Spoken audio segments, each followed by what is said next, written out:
Hello there, welcome to Granada Reports, live with the latest across the northwest. Hello, thanks for joining us tonight. On the programme this evening. 2 young children die after they were injured in a house fire in Preston. She was a mother with a mission, tributes to Sylvia Lancaster, who campaigned against hate crime after her daughter Sophie was murdered 15 years ago. We hear from some of those who loved and admired her.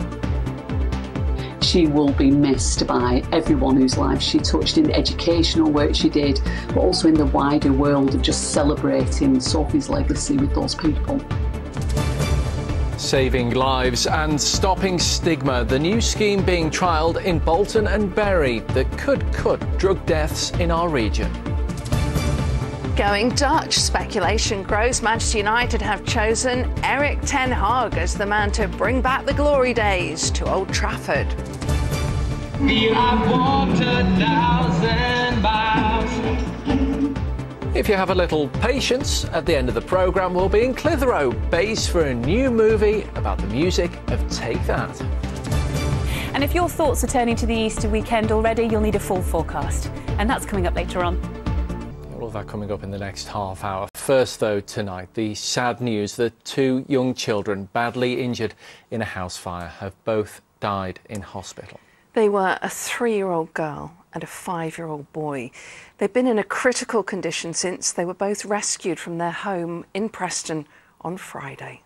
Tim Scott is at the scene for us in the Frenchwood area of the city now. Tim, this is desperately sad news, isn't it? Yes, Andy, awful news from Preston today. 2 young children, a 5-year-old boy and a 3-year-old girl, have died in hospital. It follows a blaze at the house behind me on Coronation Crescent last Friday evening, and today you can see the scorch marks on the house. They're all too apparent, and the property has been completely boarded up. As you're about to see from the footage we're about to show, given to us by a neighbour, the fire took hold very, very quickly and the house was well alight by the time that the emergency services arrived at around 8 p.m. Neighbours told us the children's mother did manage to get out, but the blaze was so fierce that the 2 children couldn't be evacuated quickly enough. They were taken to hospital, where they've been in a critical condition since last Friday until today, when their deaths were tragically announced. The woman who was believed to have been their mother, she was the one who got out. She did not receive life-threatening injuries. Now, police did arrest a 24-year-old man. He was arrested on suspicion of arson with intent to endanger life, but he was released without charge. The 2 children are yet to be named. They haven't been formally identified, and people who've arrived here today to leave condolences and flowers have been simply too upset to talk to us. Lucy, Andy. All right. Desperately sad.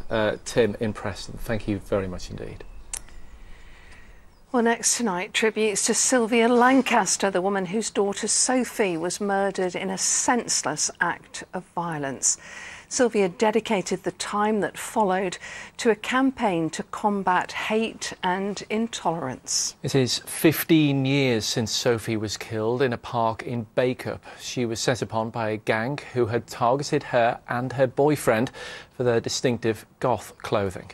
Sylvia spoke to this programme only a few weeks ago when it was revealed that one of Sophie's killers was eligible for parole. Our correspondent Rob Smith, who interviewed Sylvia many times, now looks back at her legacy. The nurse was crying, and the nurse went, "How can anybody leave another human being in this state, you know?" Sylvia Lancaster helped teenagers make the world kinder, more respectful, more inclusive, all in memory of her daughter, kicked to death for being different. Sophie Lancaster's goth look was the reason she was attacked in a park in Bacup in 2007. She tried to protect her boyfriend from an assault. The attackers turned on her. She'll always be 20, won't she? She'll always be there and beautiful. She should still be here, but unfortunately, she isn't. Back then, and in the years since, Sylvia told me about her loss and her work in Sophie's name. Less than a month ago, as one of her daughter's killers was granted parole, we spoke for the last time. No, they haven't done justice for Sophie. Because all you want at the end of the day is justice. You don't want anything out of the ordinary. You just want justice. Not only do they take your daughter, they take your life with them as well. Coronation Street star Julie Hesmondhalgh played Sylvia in a drama about the murder and its aftermath. She's a patron of the Sophie Lancaster Foundation and friend of the family. I think it's impossible to believe. I think all of us are still reeling from the shock of it. It was very unexpected. It always struck me, her strength of character, the fire that burned inside her. Did that leap out at you? Oh, absolutely, absolutely. I mean, she was an extraordinary person. I mean, it's always an extraordinary thing when someone can turn things around in that way. It always shocks me.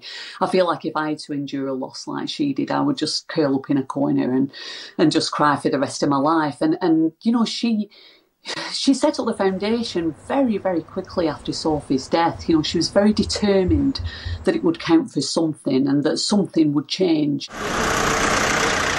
Sylvia travelled far and wide to ensure change happened, delving into youth culture in place after place. ITV cameras followed her to Italy, where she spoke to teenagers about drinking and violence.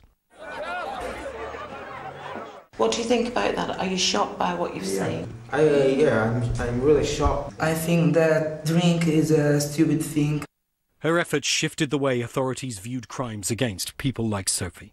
When I first met her, she was determined, and she did change police behaviours. She changed police policy so that people with alternative lifestyles were treated in the same way that race and religion was being treated, so it would be treated as a crime. The mum, who endured loss and so much the justice system threw at her, suffered ill health of late. An author whose book proceeds go towards the foundation recalls their last conversation a few days ago. So I was ringing her to try and make an appointment to go through to see her to hand over the money. When I spoke to her, she said that she wasn't very well at all, and she got quite ill on the phone while we were talking. And so I was hoping to ring her back sometime in a week or so to hopefully make that appointment, which very sadly that now can't happen. Sylvia Lancaster leaves a legacy of open minds and hearts, one her daughter would have been proud of.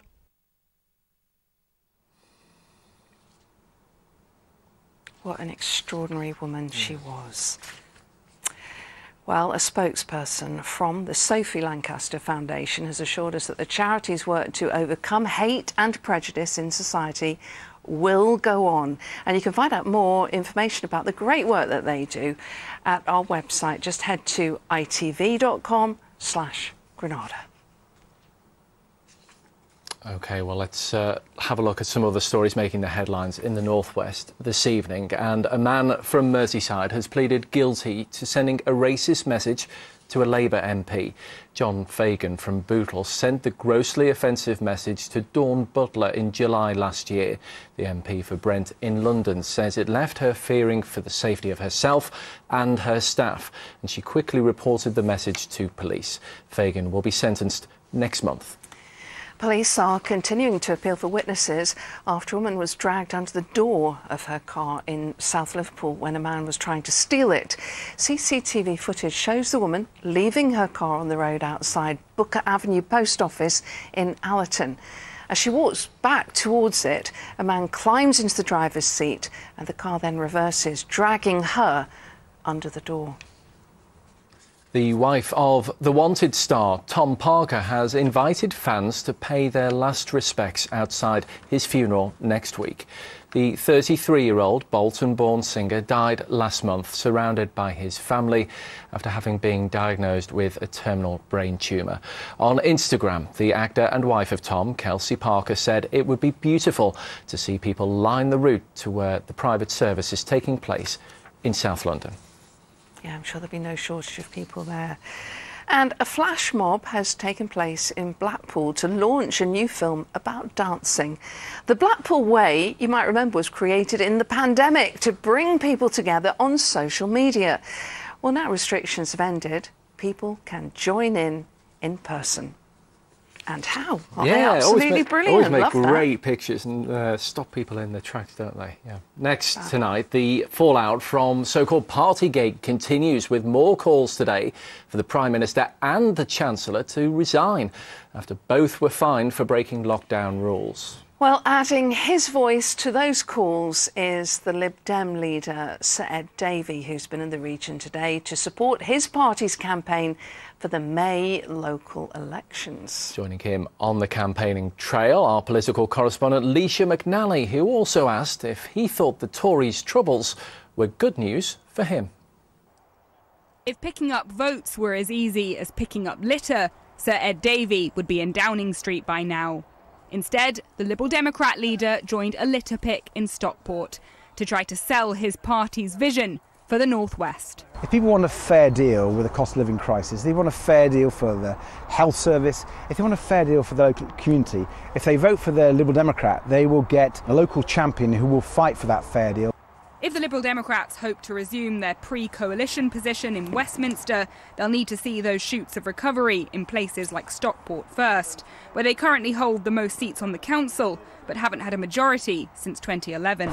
If you can't win places like Stockport Council, is that a sign that you should give up on the North West when it comes to a general election? Oh, but we're making real progress in Stockport, and I think we'll make progress in May. Voters have a chance in the local elections, send a very strong message to the Conservative Party.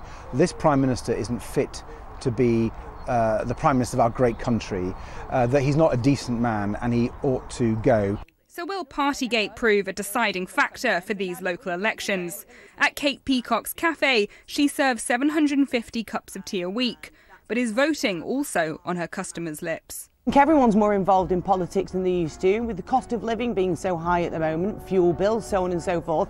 I think people are actually interested in thinking about how local politicians can help and affect their lives and their local businesses. And I think people aren't going to be as concerned about whether or not a Prime Minister does or doesn't eat a cake in Downing Street 2 years ago. On the nearby High Street, we found plenty of local issues for parties to go at in this red-yellow battleground where the Conservatives and Greens are also fighting for seats. Well, attitudes about climate change is an important thing in terms of what can be done by the local council. Clean air zone was the biggest thing, I think, and our green spaces are really, really important to us.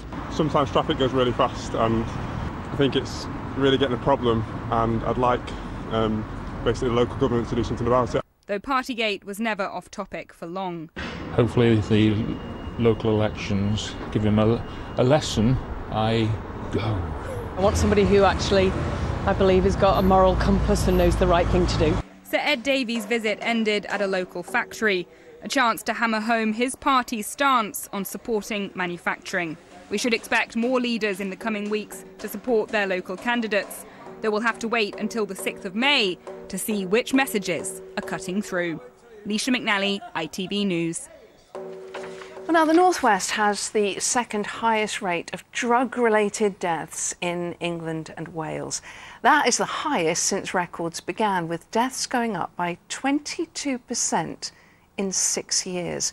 Nearly half of those involved an opiate like heroin, morphine or codeine. Now, it's hoped a new project being trialled in Bolton and Bury will save lives by training people how to use naloxone, a drug that reverses the effects of an opioid overdose. Yeah, it can come like this, and anyone can use this to save a life in an emergency. The idea is to train up as many people as possible so they know what they're doing. This report from Anna Yosef. Gathering supplies, a team on a mission to save lives. Each kit contains naloxone, a drug which reverses an opioid overdose, buying time until medical help can arrive. The group are heading into Bolton to give out the kits and train people to use them. Some have lost friends and family to addiction, others have first-hand experience. It got to a point where I would rather be in jail than out. You know, because if I wasn't using, when I went to jail, I didn't use, I didn't try, I didn't think about it.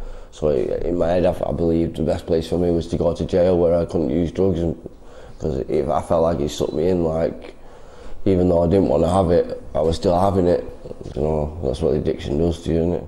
Sean's now in recovery. He knows naloxone saves lives after using it on a friend who overdosed. He was sat in a chair, he was foaming from mouth, struggling for breath. Eyes pinpoint, blue lips, everything. So I gave him the spray up his nose and naloxone spray and brought him round.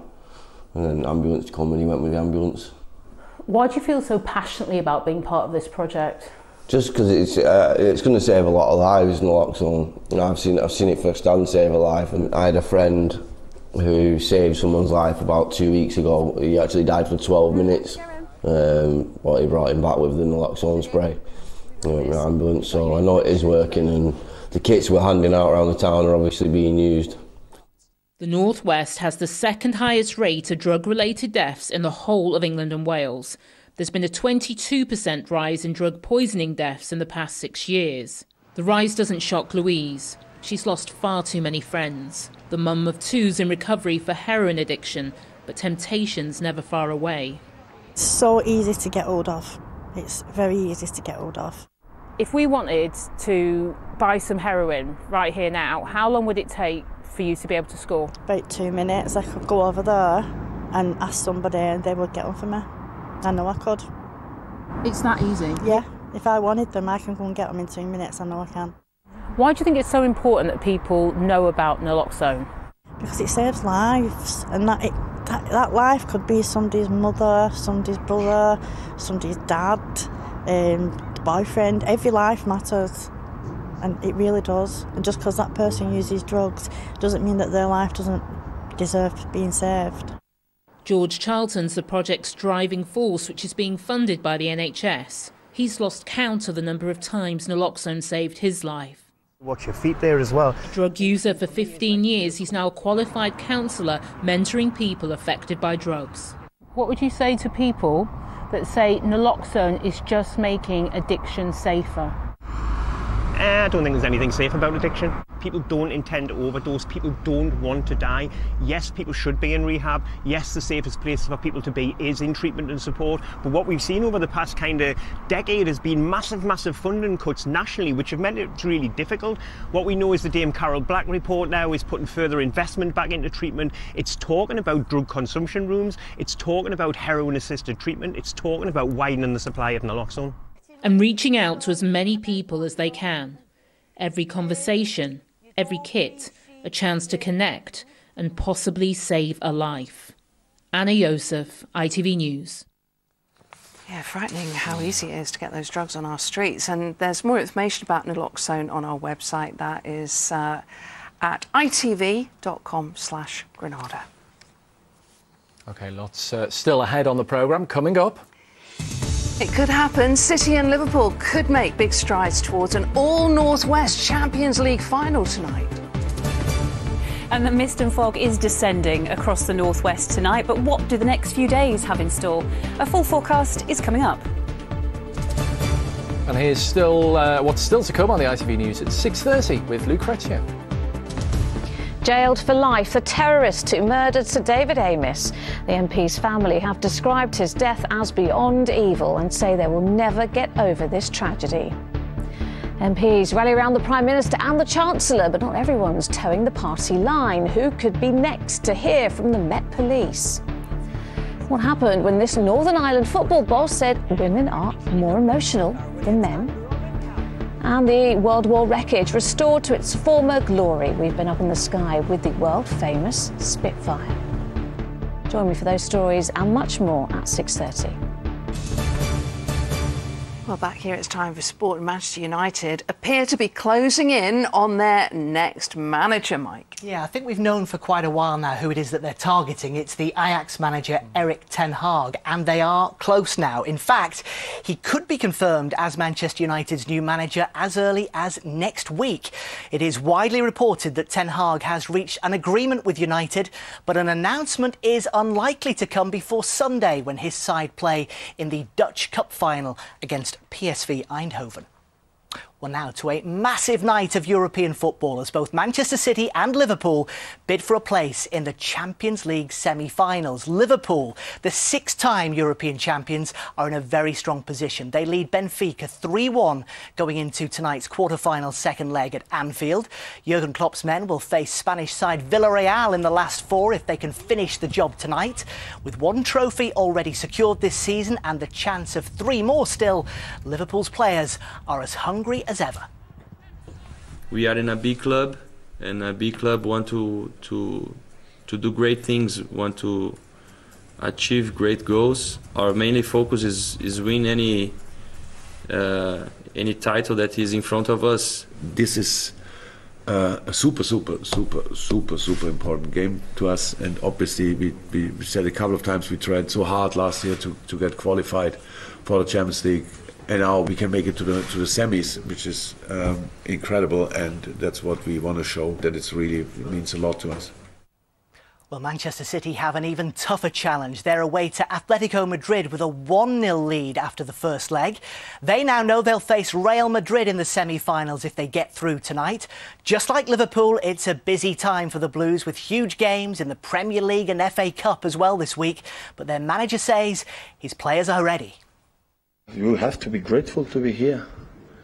I would love to have more time to prepare this game and the next one and the next ones, but it's because we have done so far really well, and in that moment you are not tired.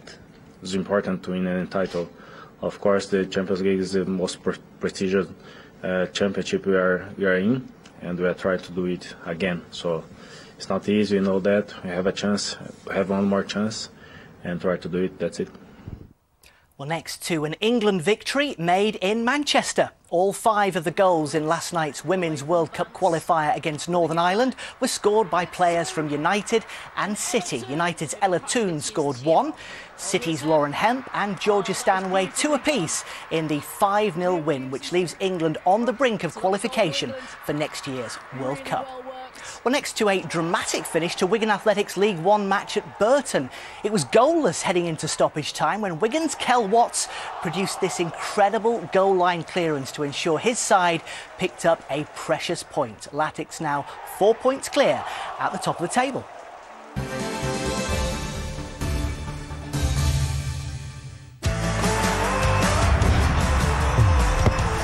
Getting that winning feeling.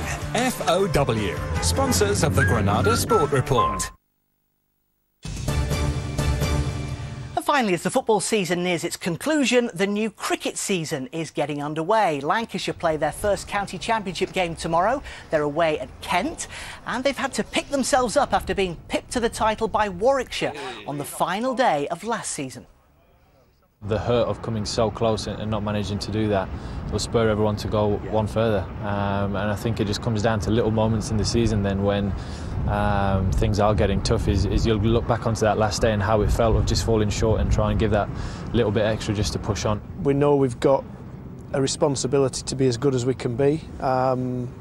Certainly a good enough squad to challenge for trophies. I think we can say we want to be successful, but the work starts this week and we've got to take it one step at a time.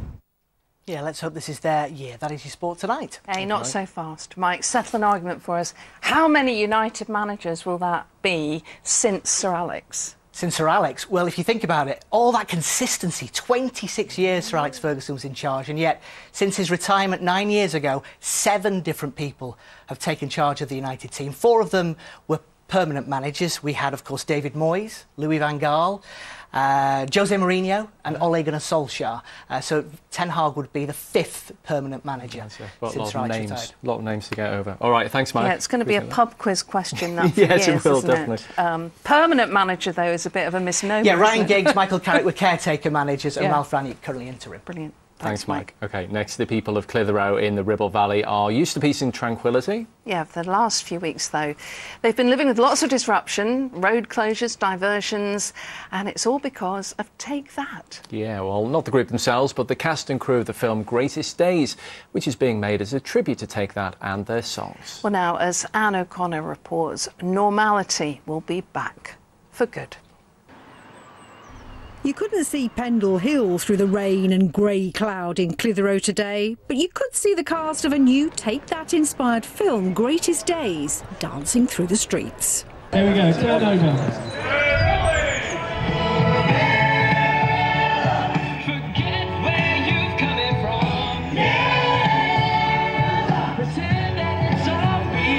The story begins here and the story ends here.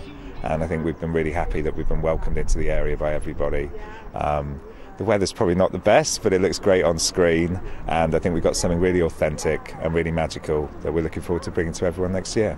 Aisling Beer is one of the stars. You could just spot her and the actors playing the band members sheltering from the rain between takes. It follows fans who follow their idols through the decades. The film comes from the play The Band, covered here on Granada Reports back in 2017. All got a touch.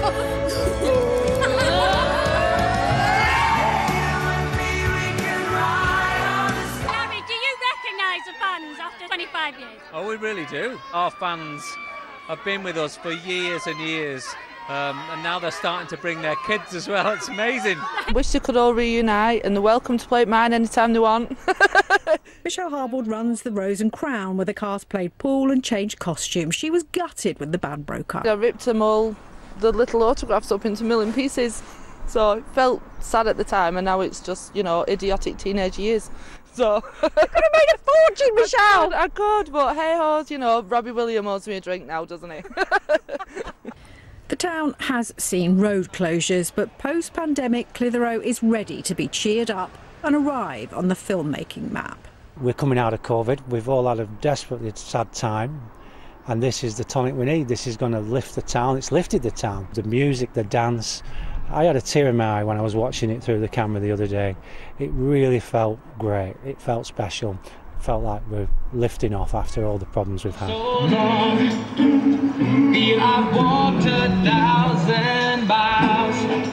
The crew and cast move to Athens later. The weather might be warmer, but the welcome won't be Lancashire. Anne O'Connor, ITV News, Clitheroe. Yeah, we still love them. Now the weather with Joe.